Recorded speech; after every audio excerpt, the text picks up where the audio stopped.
Paranormal Karen, she's so spooky. Paranormal Karen, funny too. Paranormal Karen, she's so spooky. Oh, and did I mention she's funny too? Yeah, cha-cha-cha. Hey, everybody, welcome to the podcast. Paranormal Karen, we're in October, reminding you all that I will be at the Cambry House Halloween weekend doing tarot readings, doing a tarot show. And I'm going to say this now because I'm taping so early, even though it hasn't been confirmed. Sign up for my email. I might be doing my Halloween show also at Zany's in Rosemont. I shouldn't say it ahead of time, but I want to get this promo out. Which would be great to be back in Chicago. I just had such a fun time. Also, I got to remember my promos because I always forget. You can take my tarot class. Go to karenrontowski.com. Take my tarot class, book a reading, leave me 5 stars, even though you haven't even heard the podcast. But now I've done that. Let's get to it. I'm so excited. Fan favorite, Jeff Thill is with me here again. Jeff, how are you today? Really, really good. Yeah. How do you like that in the year 2020, Karen? I'm saying that I'm okay. I'm doing good. You know, that's about what I think. That's good. If you can say okay, we got to stay on that positive side, right? Yeah. Well, yeah, sure, of course. You know, comics are doing shows from drive-ins now. That's where they're doing shows. And right. I got lucky enough to go to Chicago. Chicago, you were so fun, and I'm so glad my friend Kate came to visit me. Everybody came. Kate came, Elaine came. And then on Sunday afternoon, you always get depressed. There's a thing called Sunday neurosis where, especially on the road, you get very depressed. It's actually a mental thing that started in the concentration camps when the Jewish people that were in the camps realized they were going to have to go back to work. It's like a heavy looming Sunday feeling. And I had that. And my friend Brian was the night before, he was doing a comedy show at a drive-in. They're doing comedy at drive-ins. And I said to him on Sunday, I said, I'm kind of depressed. And he goes, hey, you get to perform for real people tonight. Last night I performed for 12 cars. So that's right. That's right. So, wow. So yeah. I'm going to keep upbeat. So Jeff, you got one of my, you're on my list as one of my friends that gets the cryptic text messages. So the text message that gets us to our topic today was, hey, my dog saw a man with a bird head in my bedroom the other night. Do you know anything about it? Yeah. Which people that know me know. My Courage, who never barks, you know Courage, he was sitting at the end of the bed barking at something that I wasn't seeing. So I called my animal communicator, and she said, I've never seen this before. It's a man with a bird head, which then I got an answer from you. Some people thought it might be Thoth or Anunaki. So, Jeff, where can you take me from my bird-headed man? Man, I don't know about what was actually in your bedroom any more than I can understand. You know, some of the weird stuff that happened into my house. You know, it's always a big question. Is there something there that's real right now? Is it an echo? Is it some sort of reflection of a reality that we're projecting? My gosh, we could go down a rabbit hole forever. Right. But when you say a man with a bird's head, or any kind of human-animal hybrid, especially the bird head, then we all of us in our little community, Karen, and people that have, ever looked at hieroglyphs, we all think to Egyptian and Sumerian and, all those famous, paintings and carvings of, sure enough, people with animal heads. And What does that mean? It must just be symbolic. But, there is some evidence to suggest in the written word that was literal, that they weren't just making something up, that those types of things were around back in the day, right? And I mean way old school. Sure, once you get into hieroglyphics, I understand we don't have that anymore, right? I don't know, man. It went the way of cursive. Now the kids don't know cursive. But yeah, that's, and it really does go back to that Egyptian. Since then, I've been seeing Instagrams and everything with that on it, but it does go back to that Egyptian, hieroglyphs, doesn't it? Well, even before them, one of the first real notable civilizations, maybe the first, the Sumerians. And, that's where we get into some very interesting stuff when we decide to, instead of looking at their world and their explanation of gods and how things got to be the way they are in the universe, what if, as was posed by a famous scientist slash anthropologist and to some extent archaeologist, Zacharias Sitchin, what if these were real events? What if we just for 1 second suspended disbelief and said, what if these people are describing stuff that's actually happening in front of them and not just, crazy, superstitious people making stuff up? And yeah, that's where the story gets weird. And that's where we want to go. Sure. We're always going straight into the weird. Now, when you say the Sumerians, right? That's the first people, the first aliens. Who is that? The Sumerians, yeah. So the Sumerians, that's one of the first, quote unquote, known civilizations for early man, and this predates Egyptians. And so the Sumerian world. Wait, is this science? This is not alien? I should know this? Oh, no, not at all. Sorry, these are real humans. Okay. From get this, Sumer, Sumer. So they're really nothing more than, Arizonians or Californians. These are people from Sumer. But what was notable about this is very, very early in man's history, these folks had, written language and agriculture and, all the earmarks of a actual civilization, pretty dang advanced too.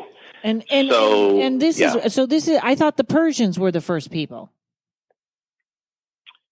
Well, tomorrow we found something else in the historical record, but as far as I know, Sumer is, one of the first, if not the first. Okay. So, but anyway, the story that they tell is interesting. So largely, not so much hieroglyphs, but largely in what are called cuneiforms.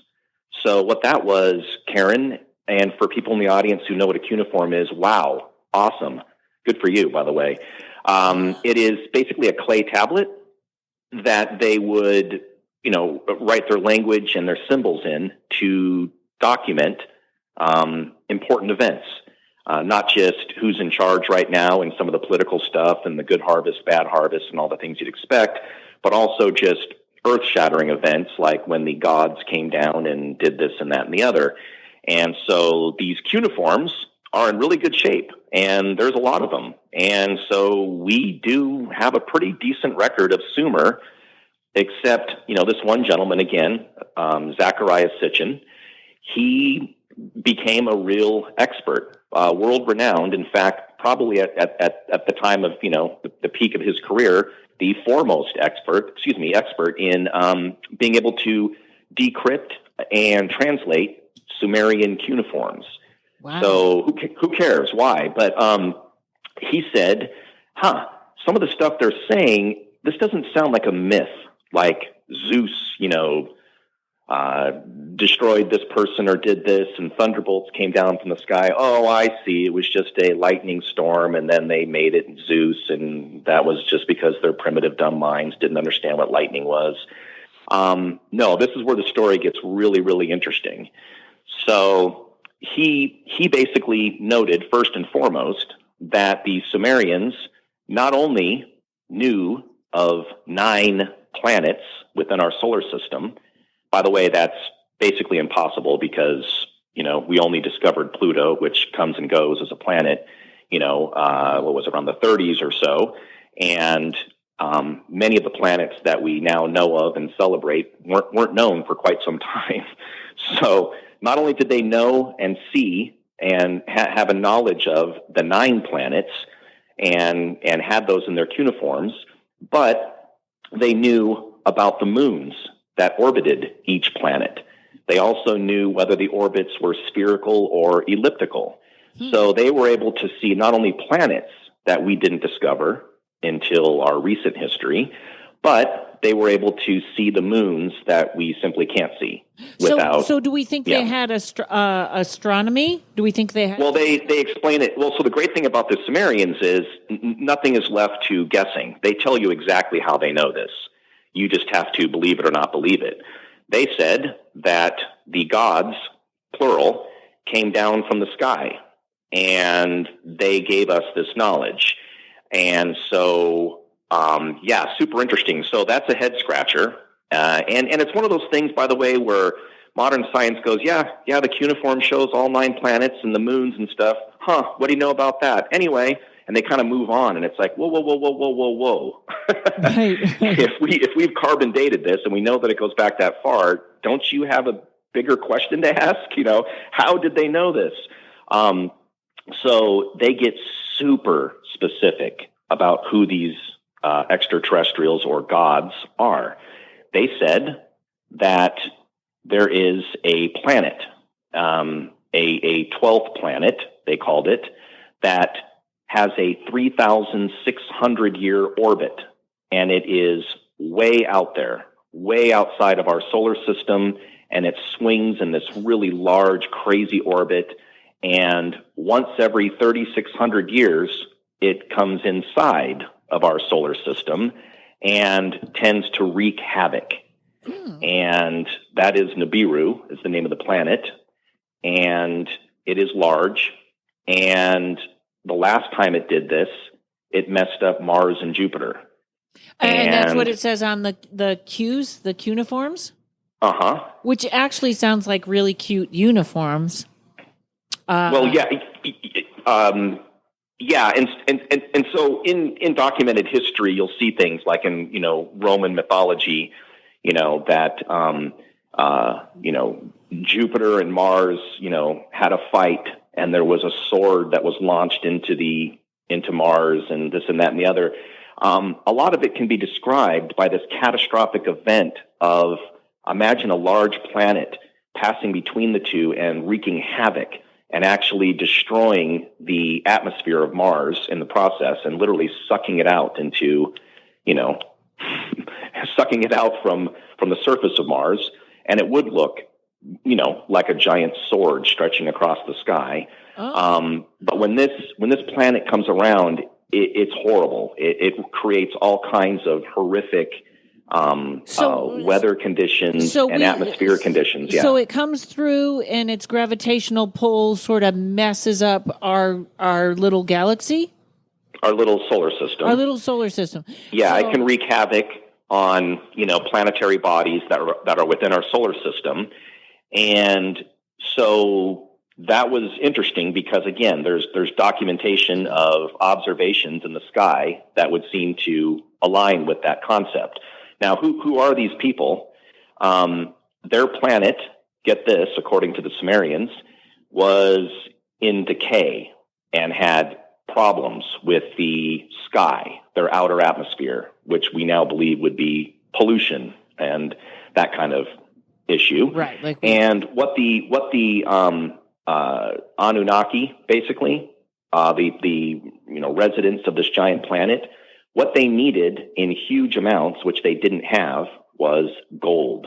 Now, why would they need gold? So they can barter it and exchange it and this and that? No. They wanted to put gold dust into their outer atmosphere to block the harmful radiation, emanating from any nearby star and protect their outer atmosphere because they had done so much damage to it. That's a pretty highly advanced concept for the Sumerians to be aware of. Also, and that is true, by the way. That would work. Gold would do that. Gold would do that if we threw that up into the atmosphere. Yes, if you had enough of it, yeah. Right. Well, we could get all the necklaces off of all the guys in Van Nuys. We'd have enough. Yes, that's then right. They could button up their shirts. Yeah, that's right. That's right. But that's interesting, gold, because that's, I have the big shungite obsession, which again is something that cleans water. So it's interesting. So if we, and this is a shoot off question I shouldn't throw in right now, but I'm gonna. Do you think that chemtrails are at all the government trying to put gold up there to clear the atmosphere?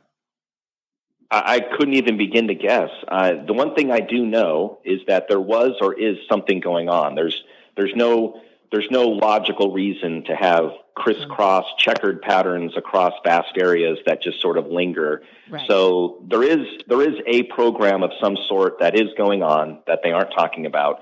Whether it's nefarious and meant to hurt humans or our populations, I think you're in the speculation zone there. Yeah. But to say that there isn't something going on, that's nonsense. There absolutely is. It's not just normal patterns of behavior for, jets that are on a routine flight path. It's crazy. So the Anunnaki need the gold, and so their giant planet can rumble through. And yes. Get rid of pollution.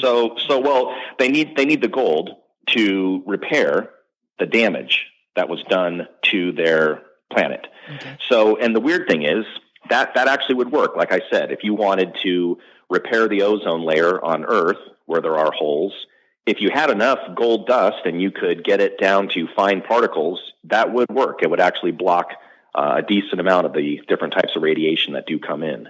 So a very advanced concept. Yeah. Now, here's the thing about gold. You can't just go get it. It's tough. We all know this. There isn't a machine that just goes down into the ground and just gets gold. And you have to find a vein, and then you have to a large extent, do human labor. There's a lot of actual manual labor in getting and mining for gold.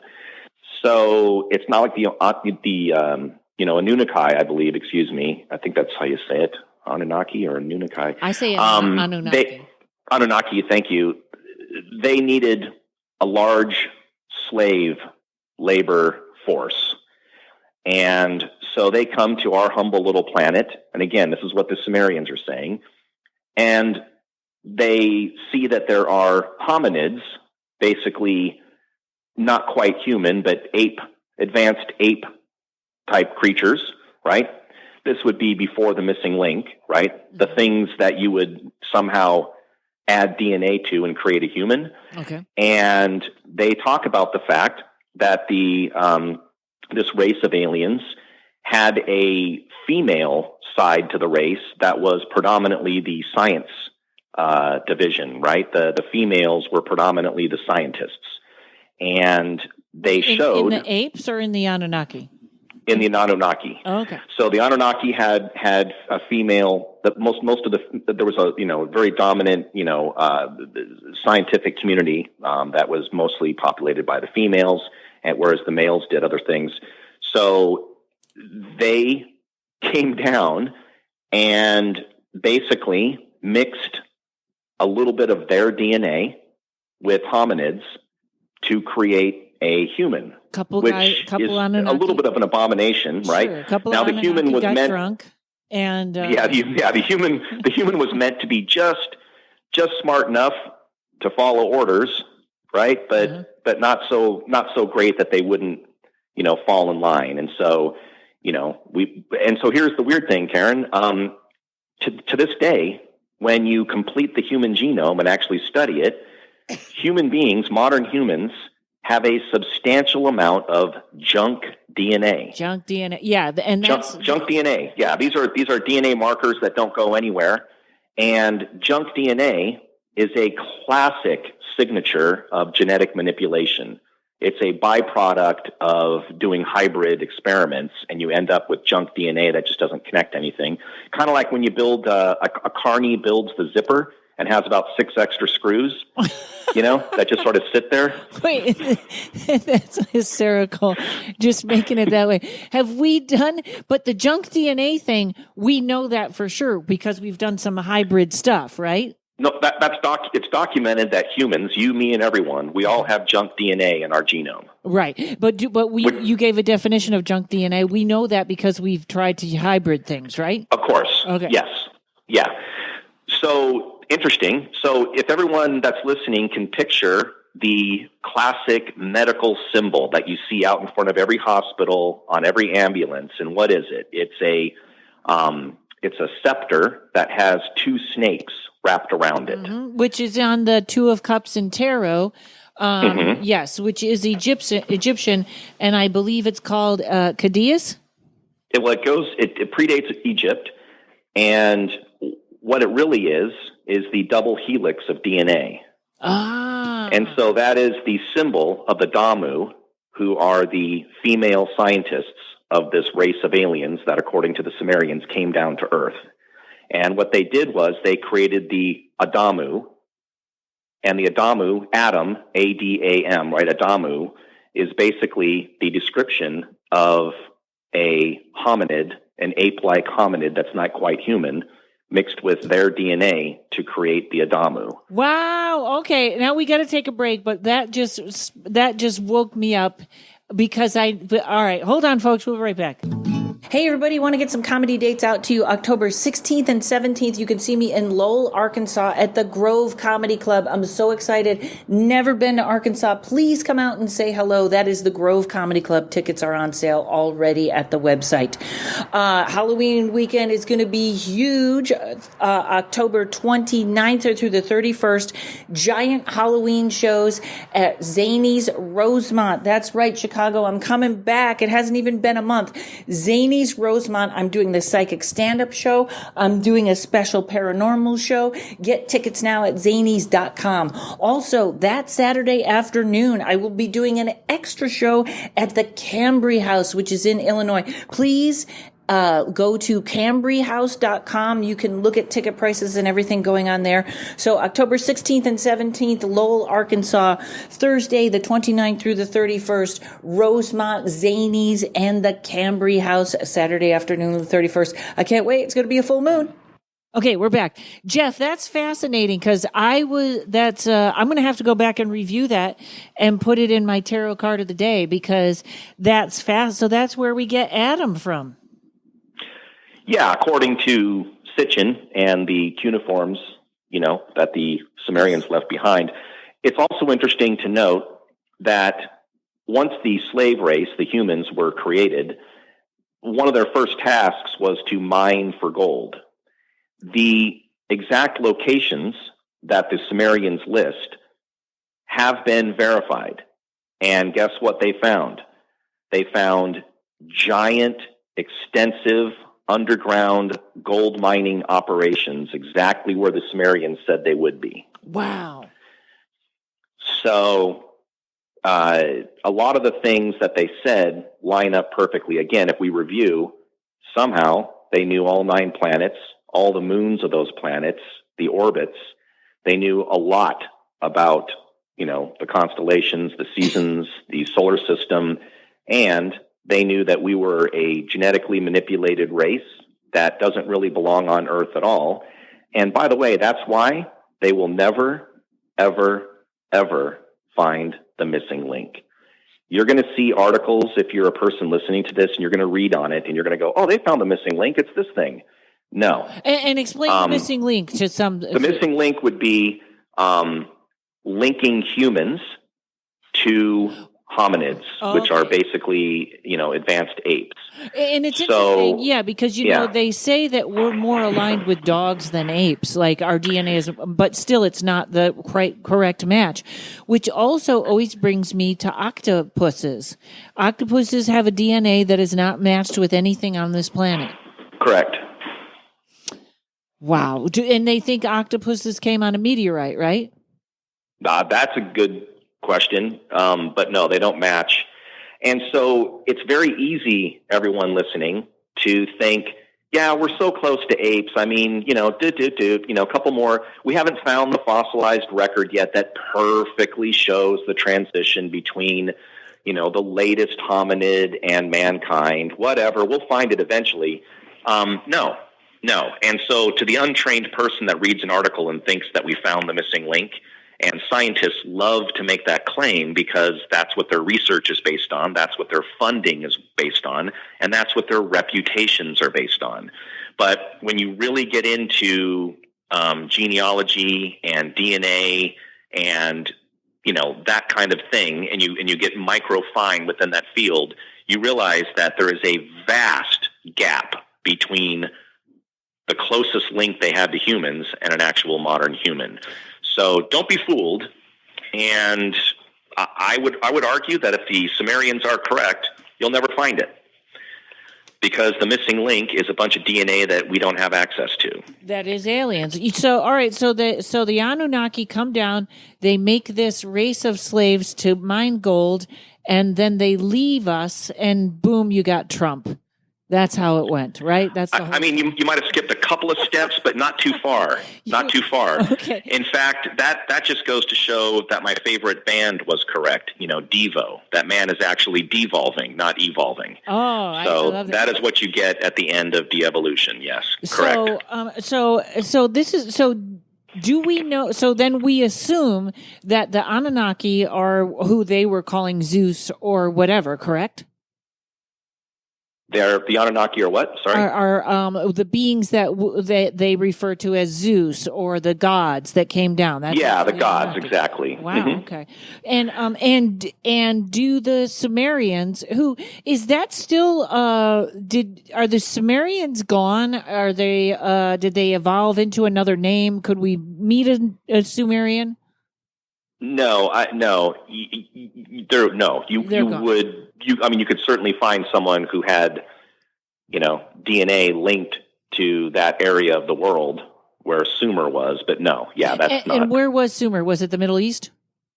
Mm-hmm. Yeah. Always the Middle East. So, and forget my ignorance. I used to know when I was researching this more in depth. I could tell you the exact location on the planet, and my apologies. I'll Google it. But Middle East, I'd have to look again. I'd have to look at a map again, because I'm embarrassed to say I don't remember exactly where it was. You don't have to be embarrassed about that at all, Jeff. But those darn Sumerians, man, they laid it all out and explained everything. They also said that there was discord within the Anunnaki. Oh. And there was a large, there was dissent within the ranks. They thought that what they had created, these humans, was an abomination, and it was just wrong to have done that. And so they initiated or allowed the deluge, which is the great flood that's mentioned in the Bible. That's also mentioned in the Sumerian cuneiforms. And they believe that they were just basically left here to die. And sort of like, let's just flush this down the toilet kind of a thing. I know it's kind of weird to say, but we were abandoned and left to die, and didn't. But that whole stage, as referenced in the Bible, appears to be, there might be some credence to it, at least according to them. At least weather-wise. The Sumeria, Mesopotamia, right inside of Iraq, on the side of Iran. There you go. So there would be my Persians. That's interesting about the atom. I'm still fascinated by that whole. I'm going to go back and listen to that whole 2 minutes. Okay, so they amongst themselves, it would be like our argument down here, pro-life, pro-choice. The Sumerian or the Anunnaki are having that same argument, and then they just decide to flood the whole place. We got the gold, we're going to flood it, and then a couple of us made it like cockroaches. I think there might be speculation within the cuneiforms as to whether or not this was an intentional flood or a flood that they knew was coming and they didn't care.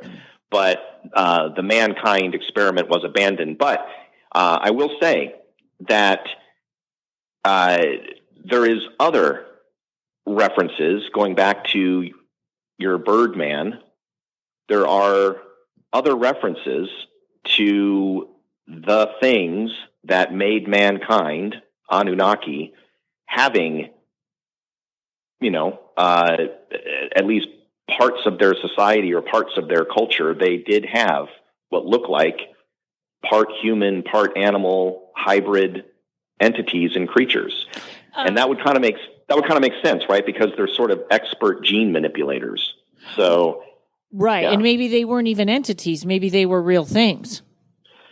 Yeah, and we can go into another topic later on a separate topic, but I have a friend who, perfect for this show in a way, because she was very adept at a thing called remote viewing, which I'm sure you know about, but we can get into it later. I've been looking for a remote viewer for months now. Please connect her. Please connect her. She herself would be hard to find, but she was getting visitations by an entity that I can get into later. It's just a pretty long story, but it was explaining to her the origins of man, and it specifically mentioned the creatures, or excuse me, creatures is the wrong word, the extraterrestrial beings that crafted mankind, and described them as having very bird-like features.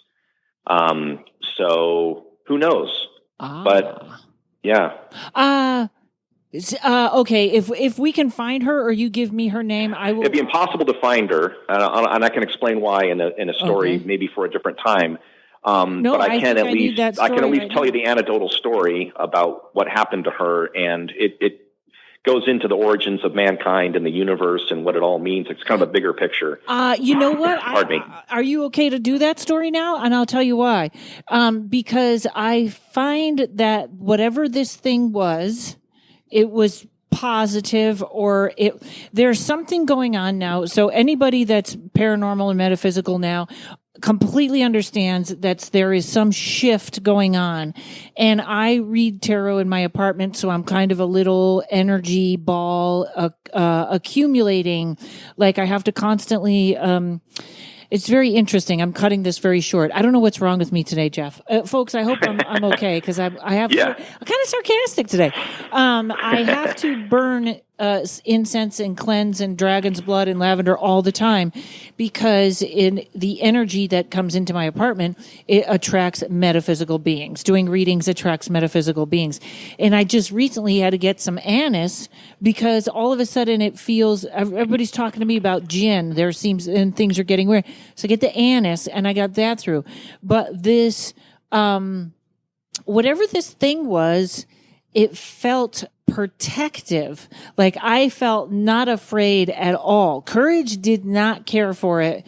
But I feel like that's almost what you're saying of this. Like this woman was probably a way better remote viewer. That's so interesting. I had just started to learn in a remote viewing class when this thing showed up. So, tell me that story. Keep going there, Jeff. I think we hit something. Oh, sure. So, this really amazing, wonderful woman, her name is Prudence Calabrese.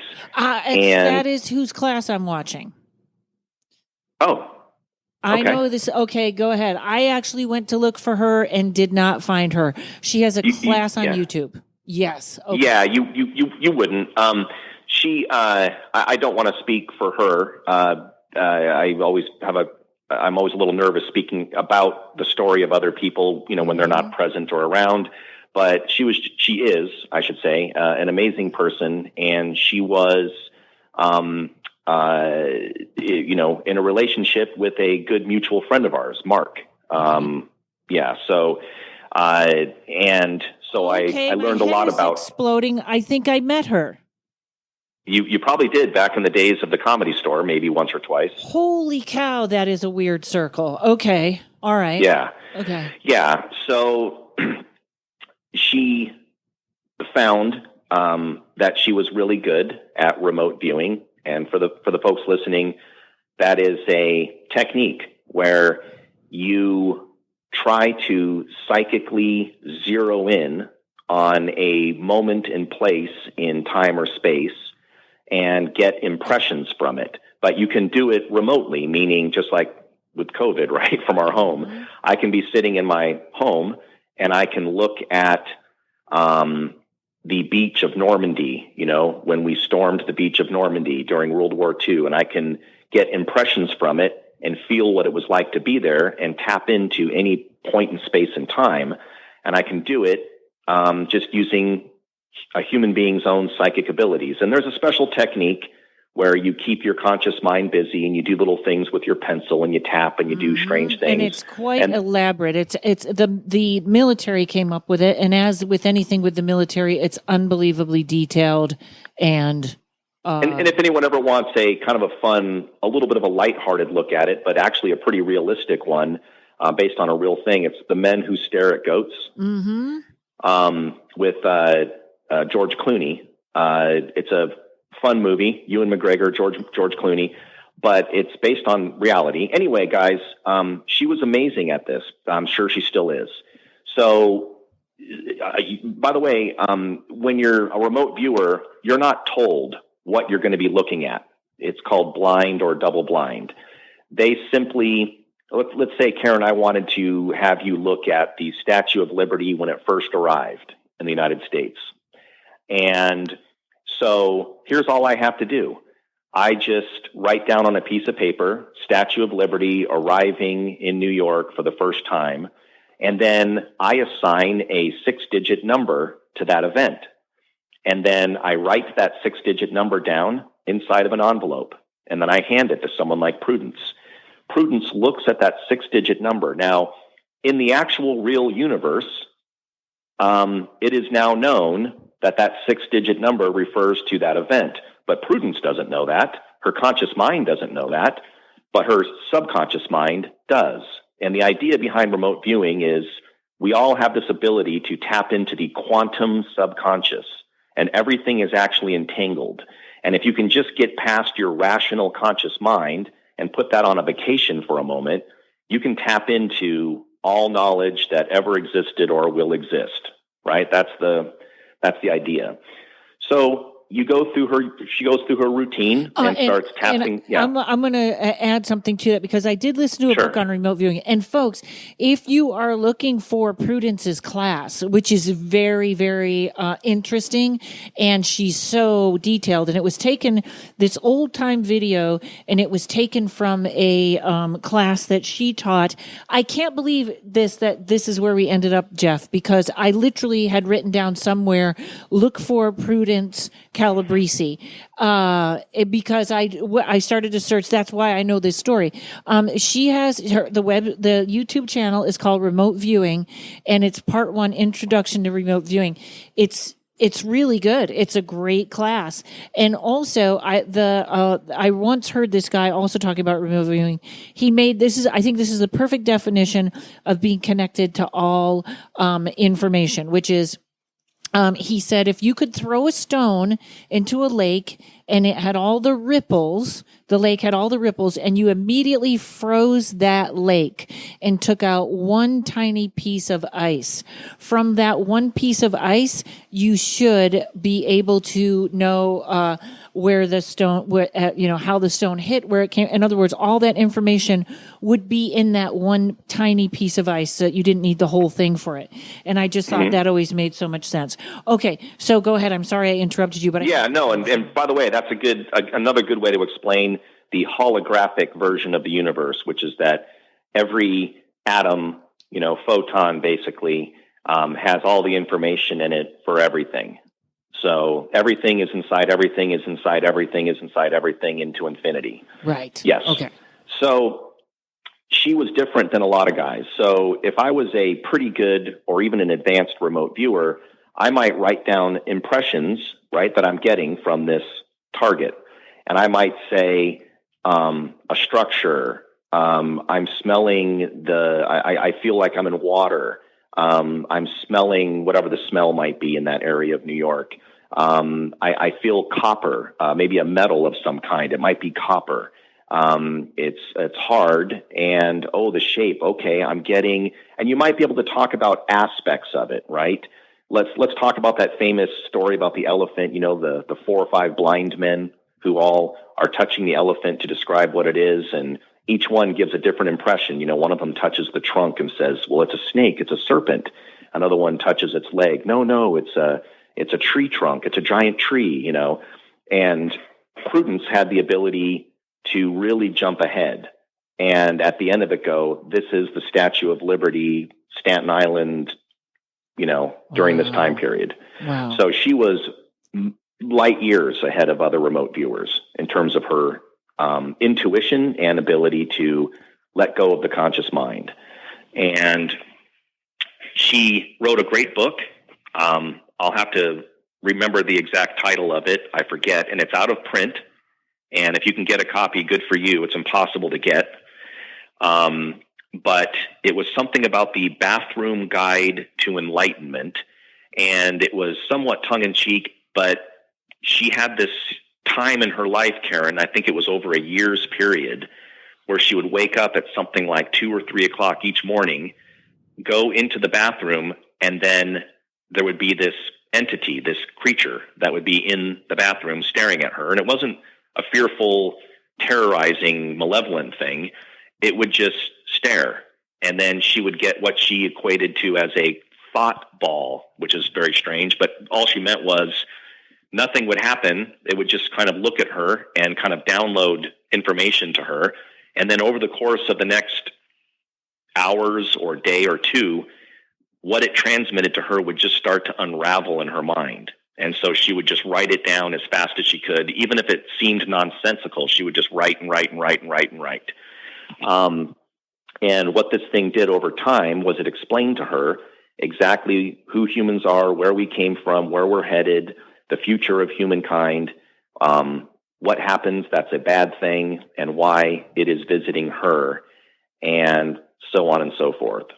So it becomes this incredibly fascinating story about, and actually kind of goes right back into what we were talking about, which is these bird-like creatures. But this thing said, amongst many of the things it said, that we were brought here by the original entities that are very bird-like. It also talks about mankind splitting into two different evolutionary directions.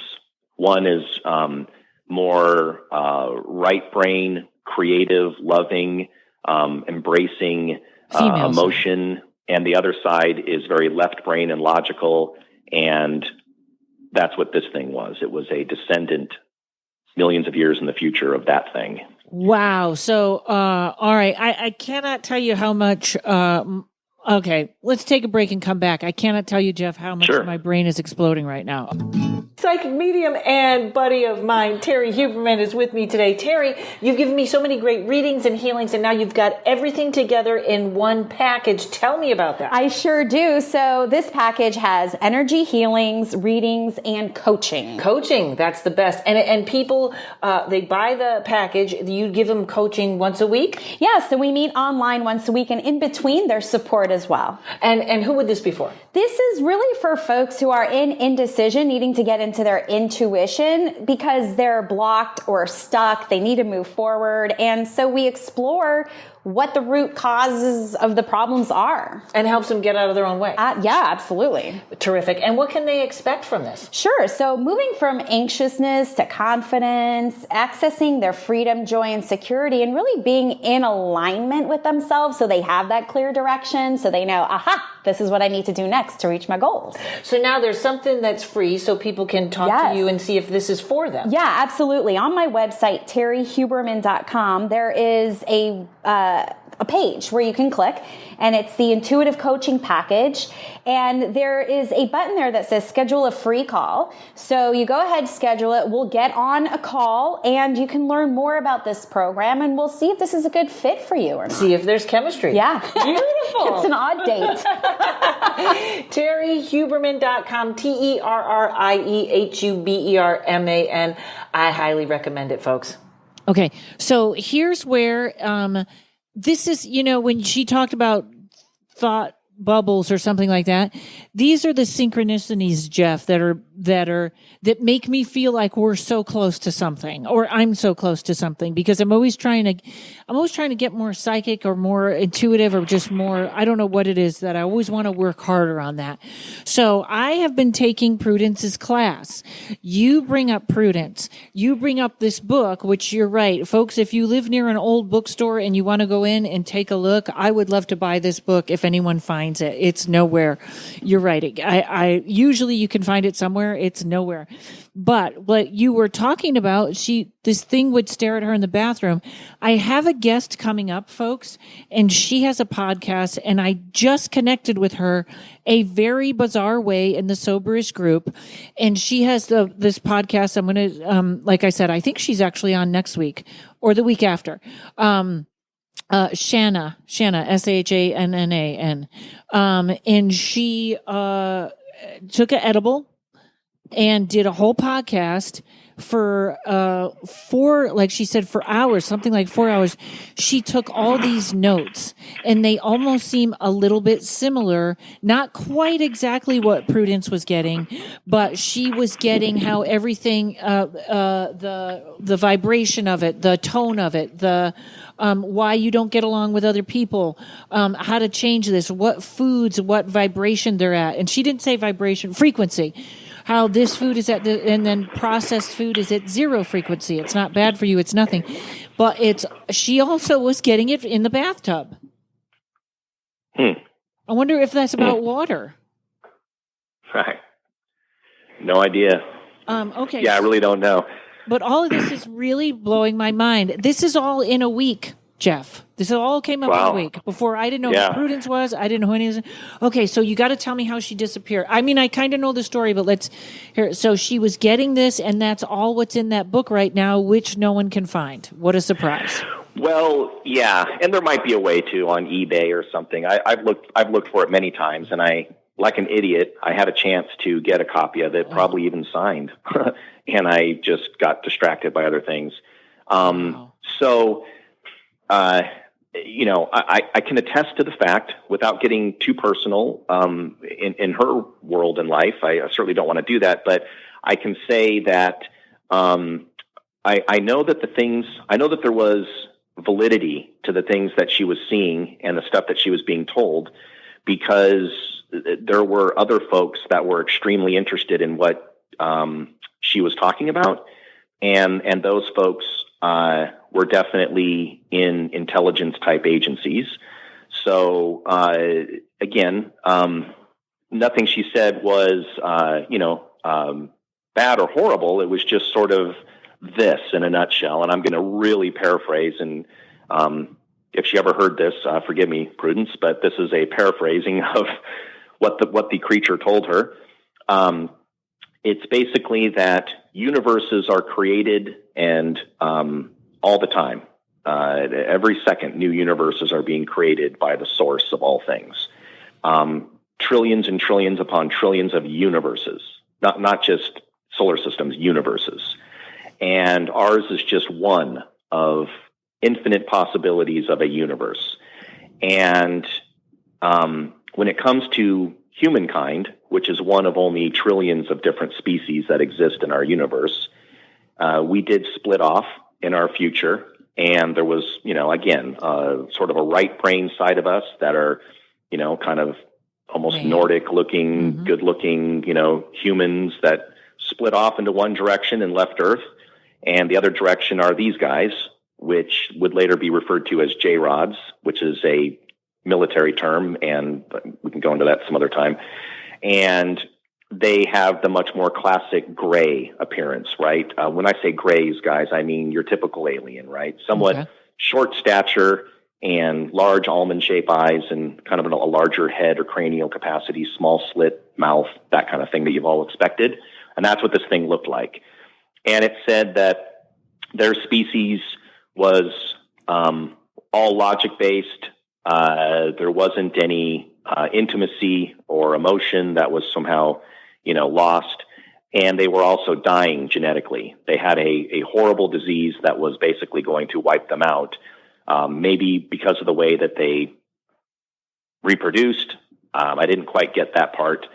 And so this small group of J-rods, decided to go back at various points throughout the universe's history and human history, and actually time travel or project themselves, and see if they could make micro adjustments that would somehow change the course of things and make it so that their species could in fact survive and not just inevitably die out.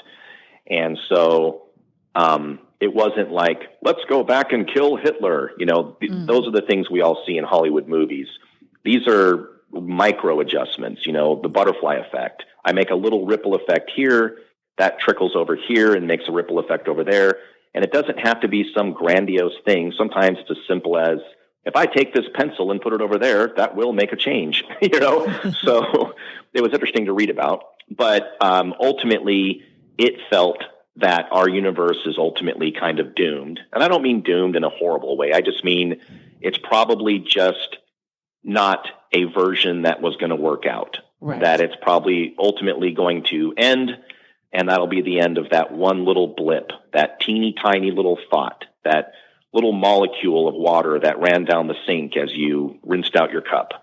I know that's dark and sad, but that was sort of the tone or feeling of this book, with a whole bunch of humor along the way, and just fascinating how this thing would talk to her. Wow. Well, I kind of feel like it's looking that way, and I don't mean that in a bad way, but and I'm not. I really believe in the design of the universe. So if this is going to happen, it's going to happen. Do you know what I mean? Yeah, but I think the one little hope that maybe some of us can take with us is there seems to be this universal concept that energy doesn't just cease to exist, that it does continue on in some form or another. So it may not be, you're going to sit on a fluffy white cloud and play a harp and have angel's wings and the pearly gates. Whoops, sorry about that. That phone should never be ringing. Hang on one second. It's amazing what they say about the universe and interruptions, because I feel like it always happens right when we're on to something. That's my tarot reading phone that should never be ringing. And it's ringing. That's funny.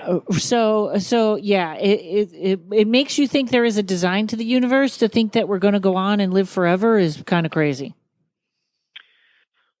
Well, yeah, and that gets into a different topic.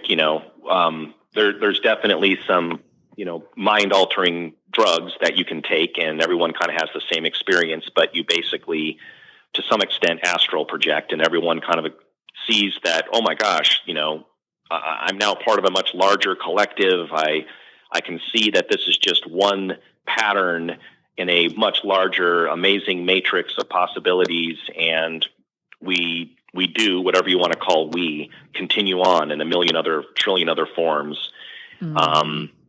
And to a large extent, your experience as a human, the I am Karen Rontowski, is an illusion. I mean, I think we can all be mature enough to understand that you are a collection of trillions of individual cells and colonies and organisms that believe that they are something.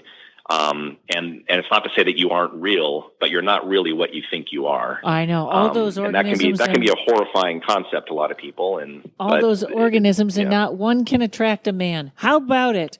That is interesting, because also there is. I work with someone, and they have my friend has a way of, when someone has an entity stuck to them.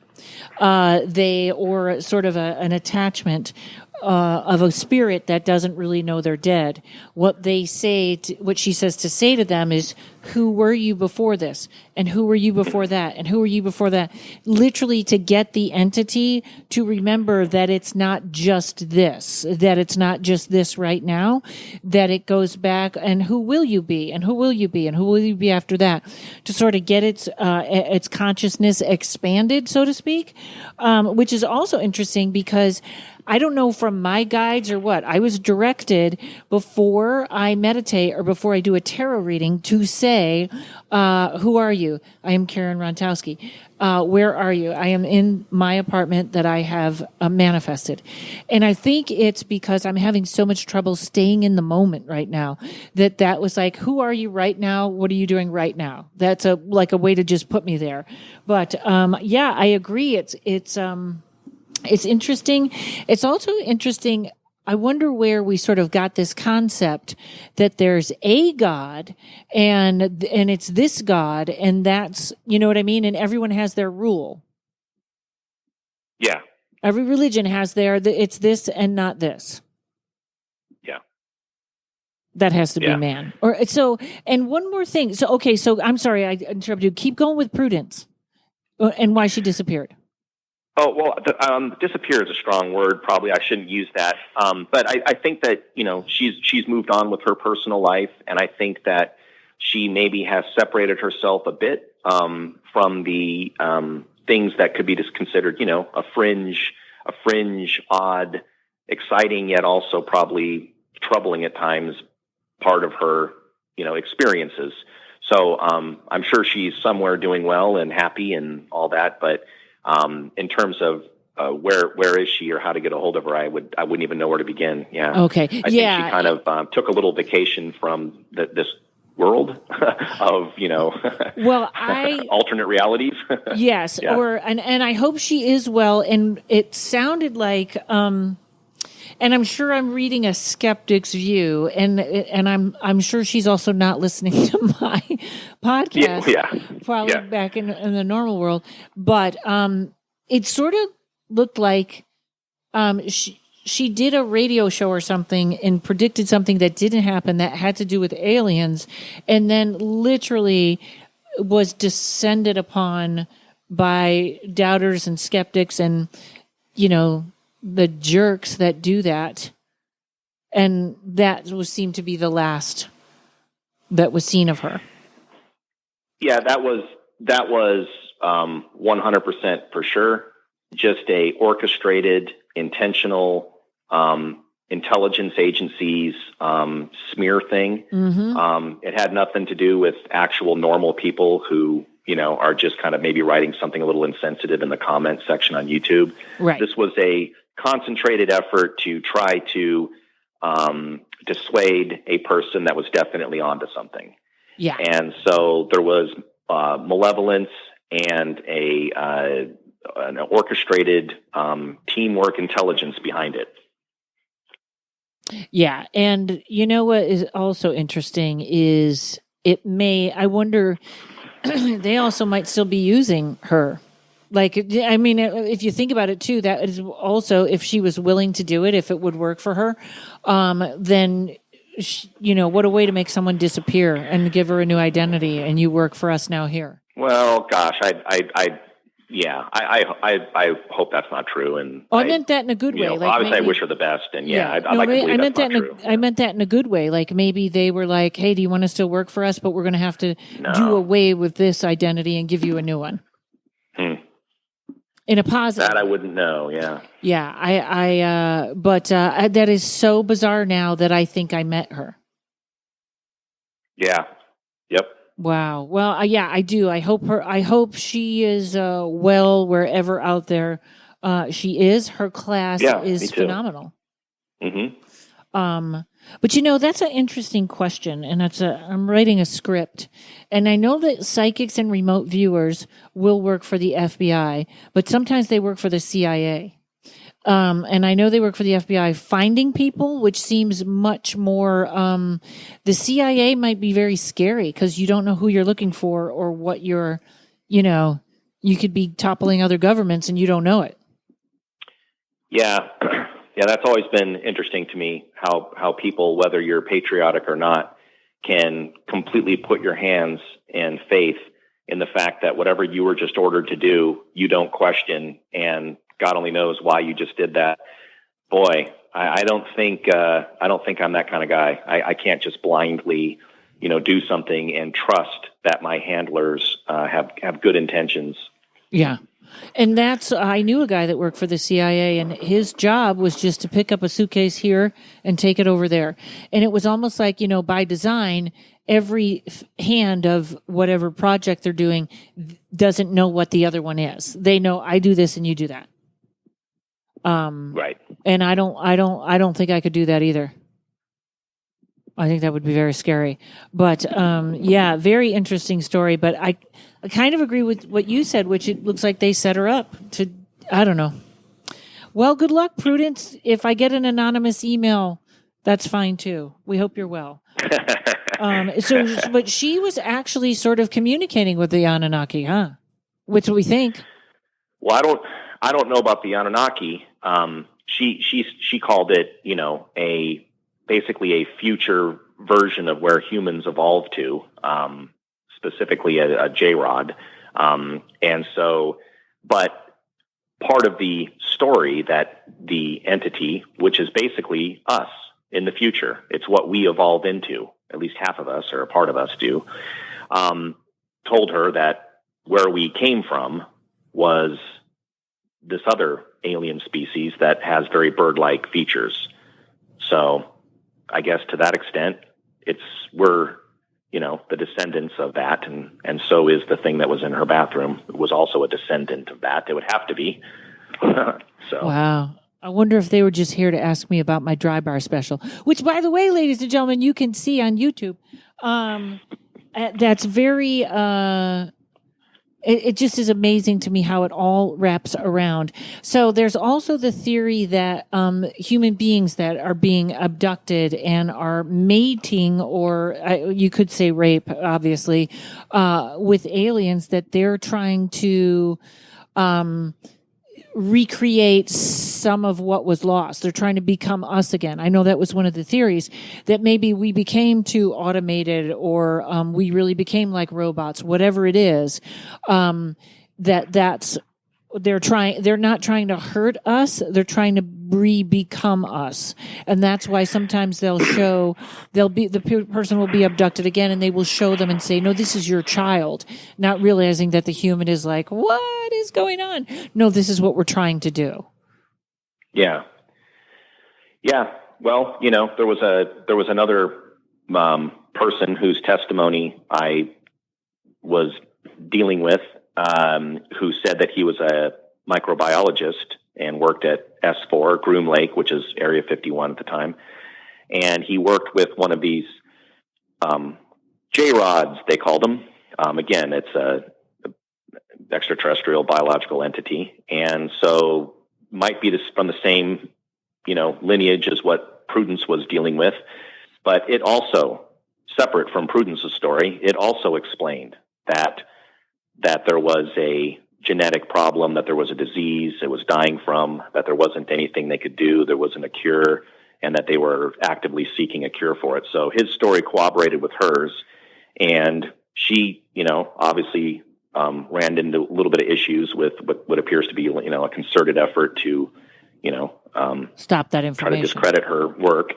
And, my wife and I very quickly, that's the first time that I had a problem. And I think I explained it on a previous episode, but we were contacted and our phones were messed with and redirected, and a bunch of stuff happened that made me realize I needed to back off of that. And it's funny too, because of all the things that I've dealt with in terms of witness testimony and government witnesses to UFOs and things, that one seemed the most outlandish, the most unprovable, and the one that's a little bit out there. And yet somehow that story seems to trigger a lot of sensitivity within, I don't know, some little side group doesn't like you talking about it.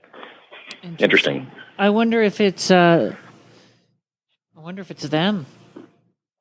You know what I mean? Like, I wonder if it's not the government, if it's the aliens. I never suspect the government, because the government is a bunch of red tape and bureaucracy, and they really don't know much of anything. It's usually military-industrial complex, people that are in the know, that work outside the government and have access to black ops projects and funding. Your classic government doesn't, as we've talked about before, doesn't know anything. Hey, they're lying to me. No, they're not. They're just as dumb as you are on the subject. Trust me. Yes. They have no clue what's going on. Believe me. Interesting. Well, Jeff, you once again blew my mind. all in a week. It all happened in a week. Spoke to that girl, listened to her podcast, found Prudence's class. God. And, I'm sure she's out, like you said, with her own regular life, but, maybe somebody knows where that book is or something. I'd love to see, because this is fantastic. And again, I didn't mean anything. I meant that in a good way. Maybe something good, maybe, they helped her change her identity. But, I also feel like now that slanderous stuff it's almost like it's all been washed now. Like, when I look back at when that happened to her, that could shut you down immediately. That was like rumors and stuff. Right now, it feels like everything is about slander. So maybe it's not as bad, but I hope someday she resurfaces and talks to us. Yeah, that'd be great. Yeah, I'd love to hear whatever she has to say if she did. Yeah, that'd be really cool. Yeah, awesome. All right, well, thanks, Jeff. Just again, you blew my mind. We're there. We did it. I'm going to walk away foggy again because I'm going to go, what? Well, it's really cool to talk to you as always, and we'll talk again soon whenever you want to. All right, Jeff. Yeah, we'll have you back again soon, and you and I should be working on some stuff that went away as COVID brought it, which I was just thinking, wow, they're working on a genetic disease and we're working on COVID. So everyone is in alignment. All right, everybody. Thanks for listening. Thanks to Mike at Uno Rising Media for taking care of things for me. Everybody stay safe. I hope I see you also in October 16th. I'll be in Arkansas at the Grove. You can see me there. Maybe we'll find some aliens or something. But anyways, everybody be safe. I've never said that before, Jeff, but I'm kind of feeling like we're getting close to November. So everybody get your stuff to stay in lockdown. I said it before. Get your toilet paper, get your canned goods, get ready to be in for 3 months because it's coming. On that wonderful note, we'll see you guys next week.